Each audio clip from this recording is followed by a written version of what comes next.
Bonsoir, mon nom c'est Valdiouni Ndiaye. Je travaille au niveau de l'Association nationale pour l'alphabétisation et la formation des adultes, qui est une ONG qui intervient dans le secteur de l'éducation, des nouvelles technologies, de l'alphabétisation, également dans d'autres domaines bien précis de développement communautaire, des questions de droits humains. Le collectif a été créé en 2000. C'est une structure, une coalition qui regroupe 11 organisations de la société civile sénégalaise spécialisées sur les élections. Nous travaillons actuellement dans la sensibilisation et l'information des électeurs, notamment l'éducation civique électorale, pour permettre aux électeurs de s'inscrire massivement sur les listes électorales, de retirer leurs cartes et de voter. Nous sommes en train de dérouler des activités. Il y avait une première phase d'activité de sensibilisation qui était axée surtout sur le retrait des cartes d'électeurs. Parce que le collectif voulait apporter sa contribution dans ce qu'on appelle pour favoriser la participation citoyenne. Mais sur ça, on ne peut exprimer, n'est-ce pas, sa citoyenneté pendant les élections qu'en votant. Et pour voter, il faut avoir les cartes. Donc vous savez, les Sénégalais ont l'habitude d'aller s'inscrire pour des pièces, mais pour aller récupérer, c'est autre chose. Donc le collectif a voulu s'investir en responsabilisant les points focaux pour des activités de sensibilisation des populations à aller retirer leurs cartes d'électeurs. Pour cela, il y avait la nature des activités, il y avait des émissions radio, il y avait des caravanes qu'on a organisées dans la commune et dans les milieux ruraux. Il y avait aussi des radios crochets, donc tant d'activités de sensibilisation pour vraiment amener les populations à aller récupérer leurs cartes d'électeurs. Dans ce collectif, je suis le responsable financier. C'est une dame, Madame Ndeye Faye, qui est la responsable du collectif, la responsable administrative. Moi, je ne suis que le responsable financier. Je coordonne en même temps aussi le département de Diourbel, un département stratégique où les gens n'ont pas retiré leurs cartes, ou encore, à l'heure où je vous parle, il y a plus de 2500 cartes. Le chiffre exact, c'est 2532 cartes qui dorment encore au niveau des commissions administratives de distribution des cartes. Ce n'est pas la faute aux populations. Pourquoi ce n'est pas la faute aux populations? Vous n'êtes pas sans savoir que nous sommes dans un pays sous-développé, dans un pays pauvre, dans une région pauvre. C'est la deuxième région la plus pauvre du Sénégal. Les commissions sont logées au niveau des arrondissements. Donc dire à une personne de quitter son village pour venir retirer sa carte, les gens ne vont pas le faire, ils ont des questions de survie qu'ils règlent. Depuis le début du collectif, nous nous sommes évertués à observer. Nous observons tout. On ne va pas seulement faire une observation le jour des élections. Le comportement des hommes politiques jusqu'à présent, parce qu'il n'y a pas un engouement total pour la campagne électorale, les gens vous disent même est-ce qu'il y a une campagne électorale. Vous allez au niveau du monde rural, vous interviewez les gens et vous dites que mais est-ce qu'il y a une campagne électorale? Parce que aussi, dans tout ce qu'ils font, les hommes politiques, ils oublient le monde rural. Ils ne vont pas vers le monde rural. Donc on ne peut pas parler du problème d'une personne si on n'est pas allé voir cette personne. Il y a eu des caravanes qui ont été organisées. Il y a eu aussi, avec la spécificité de Touba, c'est un milieu religieux. On ne peut pas faire des sonorisations, on ne peut pas faire de la musique, mais on a fait des stratégies. Les stratégies, c'était quoi? Prendre un crieur public à bord d'un véhicule et demander aux populations d'aller retirer leurs cartes. Mais aussi de mettre un terme à l'achat de conscience. De leur dire aussi de ne pas remettre leurs cartes pour 10 000 francs ou pour 5 000 francs. Nous nous sommes aussi adossés sur des chefs religieux qui ont délivré des messages. Les messages, c'est quoi? Que les chefs religieux ne viennent pas, eux aussi, au niveau des lieux de vote, parce qu'ici, il n'y a pas de centre de vote. Vous savez, nous vivons tantôt en Afrique où les gens sont un peu fanatiques. Bon, ils aiment, je sais pas, ils sont souvent victimes de la fatalité. Ils laissent tout entre les mains de Dieu. Ils disent que bon, Dieu va choisir le candidat idéal. Alors que c'est dans notre dessein de choisir les hommes qu'il faut à la place qu'il faut. Donc nous ne devons pas être fatalistes, mais nous devons prendre en charge notre destin. Voilà. Aujourd'hui, il est important de relever qu'il y a quelques problèmes en termes de retrait des cartes dans certaines zones qui nous préoccupent. Je dirais plutôt c'est au niveau du département de Mbacké, parce que nous avons relevé que récemment, il a été créé dans ce département-là des commissions, de nouvelles commissions de distribution des cartes, avec la création également du nouveau bureau de vote. Et donc ça a entraîné de facto l'édition de nouvelles cartes d'électeurs. Et au total, je pense, l'analyse nous montre qu'il y a 125 000 cartes qui doivent être distribuées, et à ce jour, ce n'est pas encore fait. Parce que le taux de retrait est très faible, je pense que ça tourne autour de 13 000 cartes retirées. Et 125 000 sur une population électorale de 5 millions, il faut dire que c'est extrêmement important. Et nous sommes en train de voir comment travailler, parce que nous travaillons en partenariat avec les autorités pour un peu régler cette situation-là en termes de sensibilisation en direction des populations, pour un peu les pousser à retirer très rapidement leur carte électorale. Dans chaque région, nous avons un bureau qui regroupe beaucoup d'organisations à la base. Et là, nous sommes dans une mission de suivi terrain. Nous sommes en train de discuter avec nos représentants à la suite de la formation des formateurs. Après la démultiplication de la formation, on va lancer la mise en place de l'ensemble du dispositif au niveau national pour déployer 1550 observateurs. 1050 grâce à l'appui de l'USAID et 500 observateurs grâce à l'appui de OSIO. Il y a 3 phases essentielles clés le jour du scrutin sur lesquelles les observateurs doivent intervenir. La première phase, c'est à l'ouverture du bureau de vote. Les observateurs doivent être sur place, identifier le bureau de vote la veille. C'est ce qu'on appelle généralement un bureau pilote. Ils seront là-bas le jour des élections.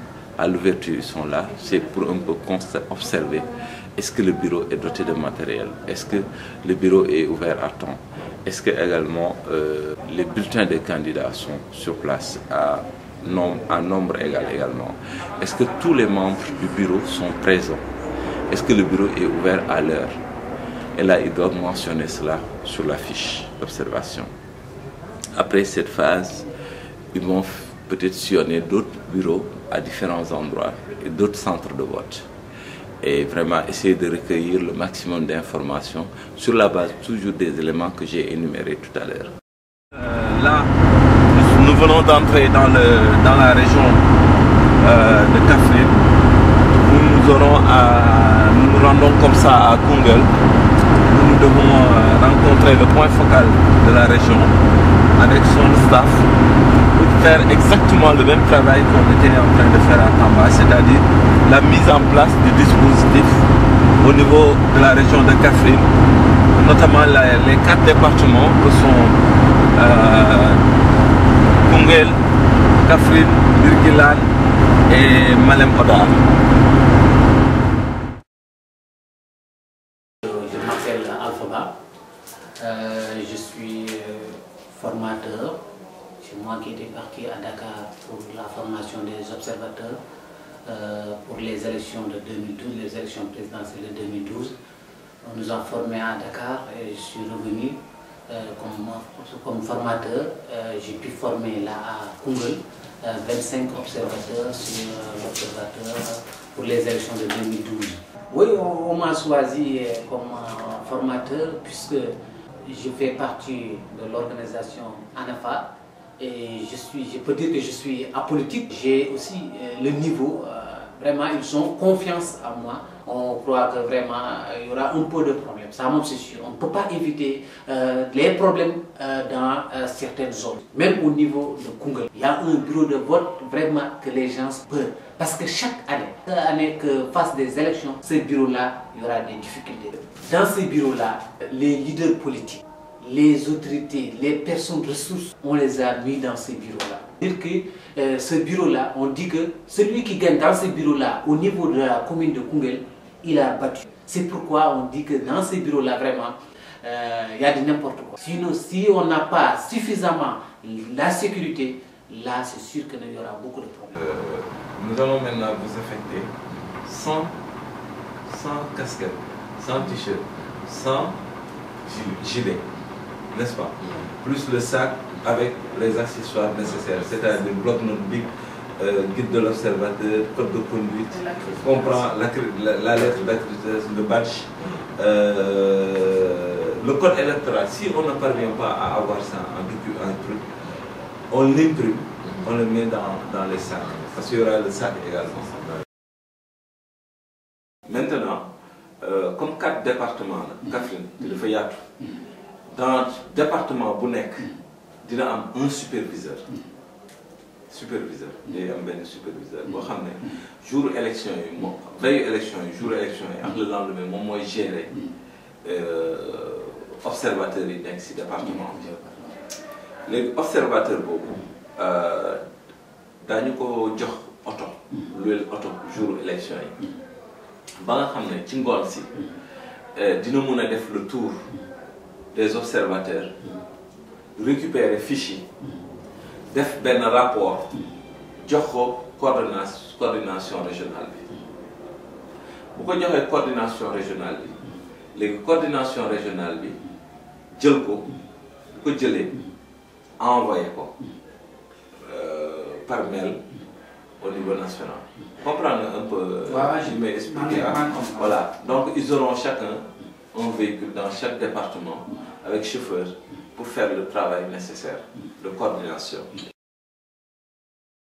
Oui, par rapport à l'observation, oui, on va observer les élections, on va déployer dans la région, bon, on nous avait dit 89, mais maintenant avec le rectificatif là, on aura 100 observateurs, avec 100 observateurs quand même, on peut être sur les points les plus importants, dans les villages les plus reculés parfois. En tout cas, on va faire un échantillonnage assez important pour surveiller toutes les élections. Bon, comme on a l'accréditation, je ne pense pas qu'il y aura des difficultés pour qu'on nous accepte dans les bureaux. On va nous accepter, ça, il n'y a aucun problème. Donc peut-être les seules difficultés que nous craignons, c'est le transport. S'il n'y a pas suffisamment de moyens, ce sera difficile de coordonner tout ça. Vraiment, par exemple, tel qu'il a annoncé le budget, 3 voitures sur toute la région, ça c'est pas possible. Ça c'est pas possible, il ne faut pas sillonner toute la région. En tout cas, on va essayer de trouver une solution locale pour voir comment déployer les gens, les displacer, pour que tout le monde soit partout et que le transport ne soit pas très difficile. Il faut aller voter. Seulement, c'est ça qui est principal aujourd'hui. Nous ne pouvons pas parler d'autre chose. Ce que nous pensons qui est principal aujourd'hui, c'est que le retrait massif des cartes qui reste est d'aller voter. Il n'y a pas autre chose. Maintenant, il faut gérer la prévote. Qu'il n'y ait pas de bruit, qu'il n'y ait pas de scandale. Maintenant, c'est un effort de tout un chacun. S'il est présent sans tête à aller voter, à se présenter, à continuer à se présenter, mais est-ce que ça vaut la peine de se lancer des pierres, à cause de se lancer des pierres? Parce que dans tous les cas, c'est le peuple qui est déterminant dans toutes choses. C'est le peuple qui est... Même si le peuple, qu'on laisse côté, si le peuple accepte comme président, ça c'est le peuple qui a accepté. Mais l'avenir encore, l'avenir c'est pas demain aujourd'hui, l'avenir c'est dans le temps aussi.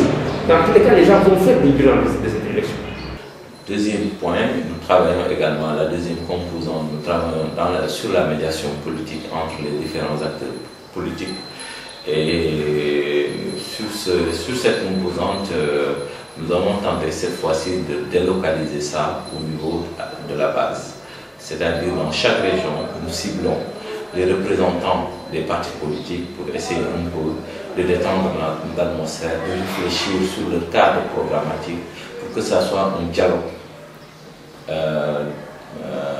programmatique, permettre aux populations de comprendre les programmes des candidats et de choisir en toute indépendance, au lieu peut-être d'aller dans le sens des conflits, de bander des muscles.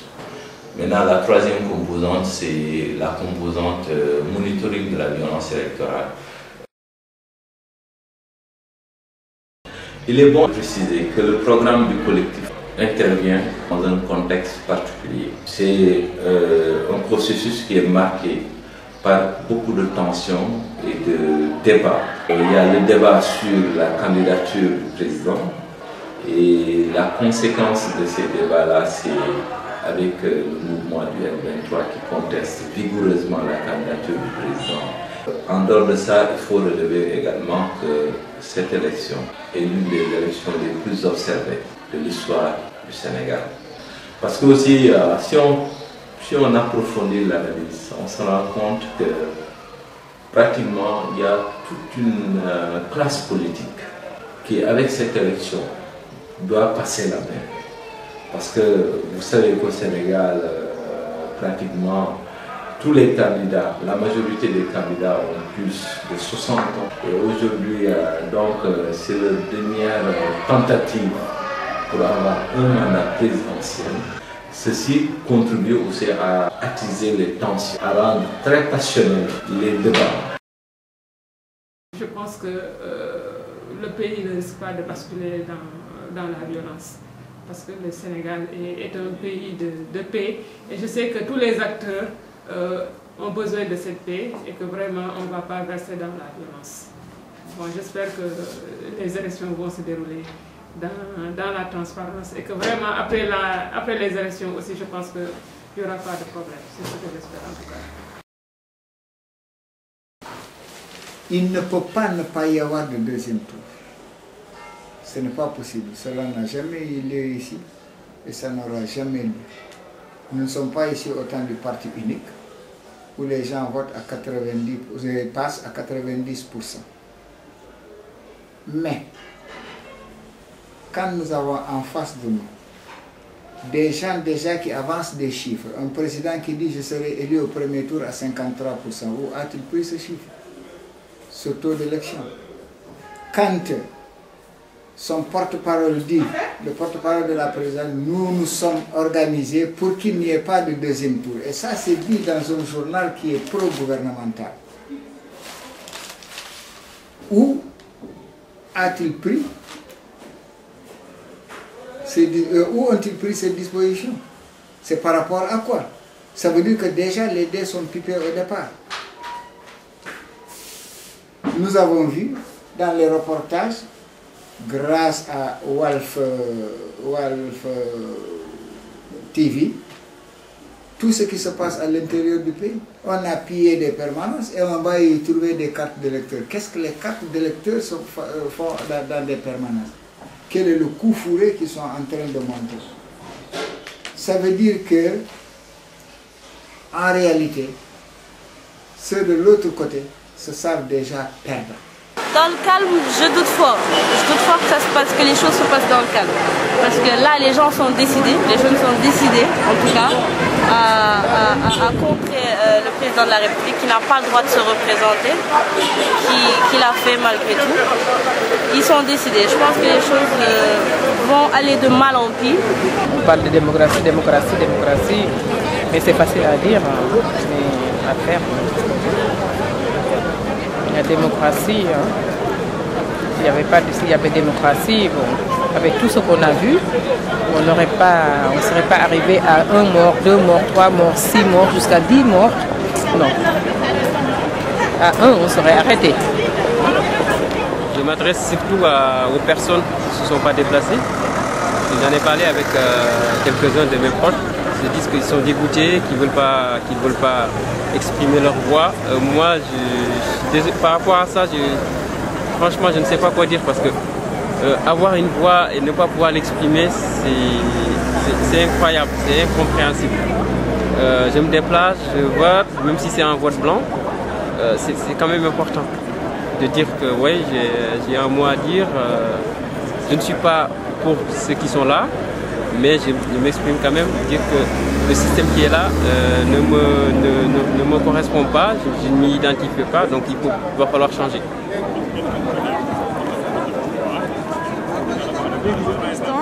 Moi, je voulais dire juste, il faut qu'il y ait la démocratie au Sénégal. Démocratie, c'est de voter, c'est pas les armes. Donc, il faut qu'on arrête d'acheter les gens. Abdoulaye Wade, il dégage. On ne veut plus de lui parce qu'il achète les gens par l'argent. Si ce n'est pas l'argent, c'est la guerre. Nous, on a préféré les cartes, voter. C'est ça la démocratie. On a bien voté, on est vraiment fiers de venir voter parce que c'est notre pays. Donc, on va gagner. On va gagner, que le meilleur gagne. Voilà.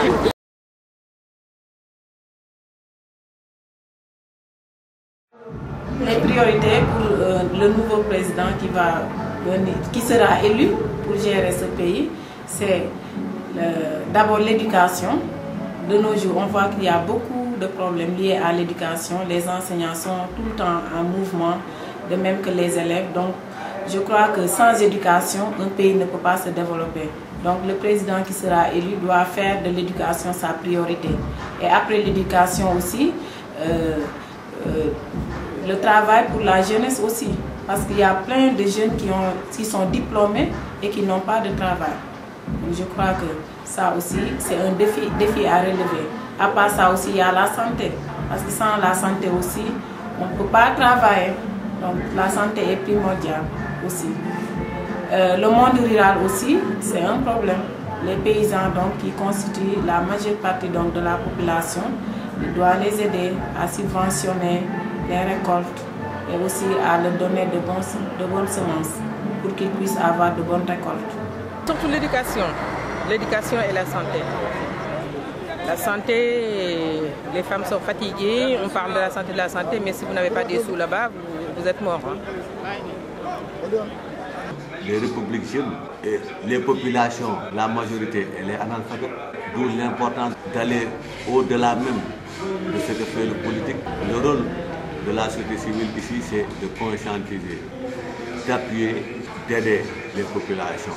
Peut-être que vous allez me dire que non, mais je vois qu'il y a beaucoup d'ONG où les gens sont des patrons et consorts. C'est des financements. Mais les 3/4 aussi de cet argent reviennent à la base. C'est des puits qui sont forés, c'est des châteaux d'eau qui sont construits, c'est des bourses qui sont remises aux élèves, c'est même des centres de documentation, c'est l'alphabétisation des adultes.